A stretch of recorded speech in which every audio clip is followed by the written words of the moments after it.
Welcome back to Crystal Clear on the Roundtable. I'm AwestruckVox, and today we just have a small update for you. Nothing game-changing, but it does give us a good idea of how much Steven Universe is ahead of us. A fellow YouTube channel, Nothing But Static, had a chance to interview Zach Callison at London MCM Comic-Con. I'll link the full interview in the description, but what stuck out to fans the most was Zach's response when he was questioned on how far ahead the Crewniverse was in relation to the show's actual release on Cartoon Network. You may remember there was a trailer before Your Mother and Mine came out, where you narrated that trailer. Now, that narration didn't appear in the episode. It wasn't part of the episode. Cartoon Network put that together to build hype for it. A lot of people noticed, maybe incorrectly. I remember this. Yeah, that you sounded older, that Steven sounded older. And the theory that they were coming up with at the time was that you were so far ahead in the show recording-wise that is how Steven sounds ultimately, or at least where you were up to at the time. Is that a coincidence, or is that design, or is that just you had a cold that day? I think I might have been a little under the weather. Because, I could still do Steven's voice up here, and it's fine. Wow. The thing about that day that I don't remember necessarily everything about why it was that way, but I record any promo-related material at a different studio with different directors, and they're there to focus on the promo, not necessarily like the show. So Rebecca and the team, they weren't there, and if sometimes if I'm like slipping or there's something that like on a rougher day like that where I have some sort of sickness or something going on and something slips, they're like, hey, can we like do this again and just make sure this stays up here? And they weren't in the studio that day, so if that was the reason why, then so it was a coincidence then. It's not how Steven sounds in future episodes. Well, I can't confirm it or not. Yeah, sure, no, of course. we had a similar question about scheduling, which I'm assuming maybe you can't answer. I mean, about how far ahead you guys are, or we're so far ahead. Right. Okay. That's really good to know, because technically we don't even know the next season is officially happening. I don't know either. It's good to know you're ahead. to be honest with you, I'm the literal worst person to ask scheduling questions. I found out about the last Steven bomb the Tuesday of it on Twitter from the fans. I'm kept out of the loop on anything related to that. Yeah, it's probably wise. On the creative side, then you get involved. I'm way ahead, so I know a lot about that. Sure.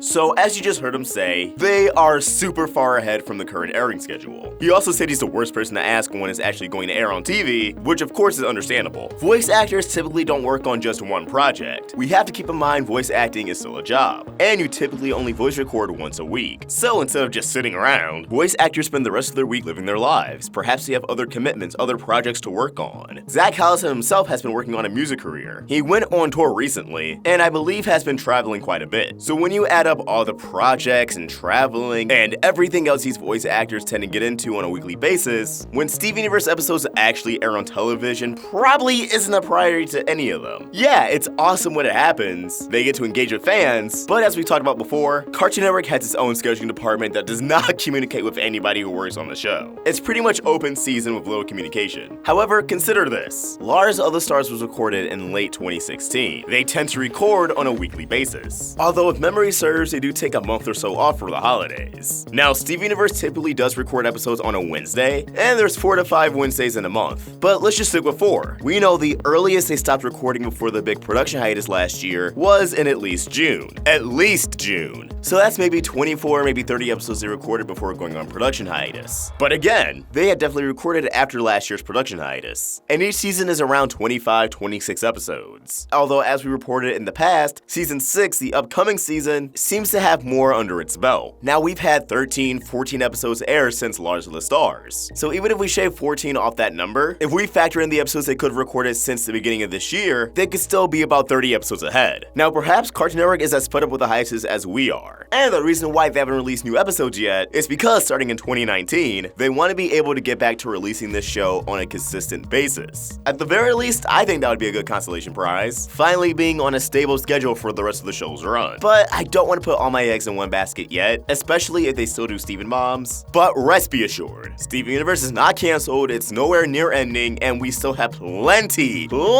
of episodes left. They also questioned Zach on the series so far promo that was released way back in the spring.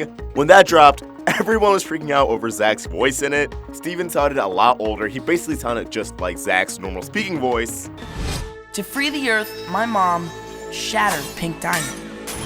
Shattering destroys a gem forever. It's bad.